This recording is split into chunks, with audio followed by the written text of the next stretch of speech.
Hier zitten we in het decoratelier van Opera Ballet Vlaanderen in Zelen, waar de ploeg werkt aan een idee. Als ik aan een voorstelling begin, heb ik meestal verschillende ideeën die uit alle hoeken komen.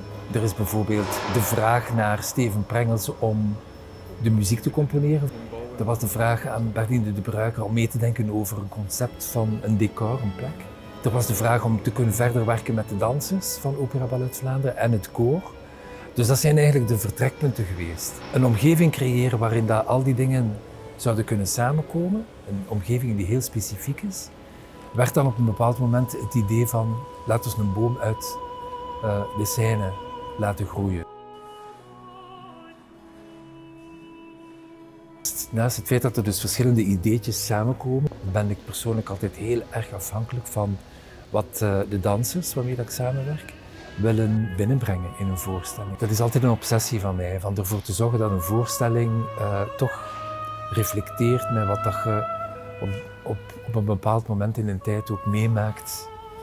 Maar wat dat mij opviel, dat het toch wel heel vaak ging over zorg dragen voor elkaar, over ondersteuning, herkenning. Het samen op zoek gaan naar wat we te vertellen hebben, dat vind ik in alles wat ik tot nu toe gedaan heb het meest intrigerende, boeiende.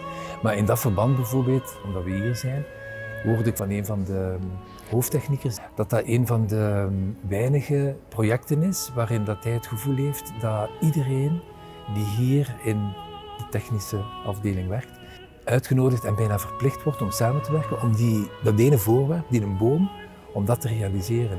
Dan ineens samenkomen voor zo'n één decorstuk vind ik bijna symbolisch voor waar de voorstelling zou moeten over gaan. Dus op dat vlak vind ik dat heel ontroerend.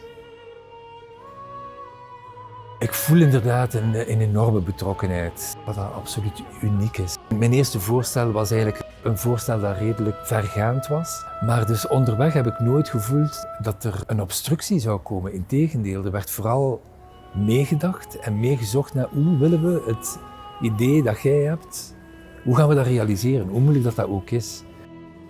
Tegelijkertijd is het ook zo, elke keer als ik hier kom, dat ik een boost van inspiratie krijg. En dat denk ik, datgene wat daar in de studio gebeurt, de voorbije maanden heel zwaar beïnvloed geweest is door elk moment waarop ik hier geweest ben.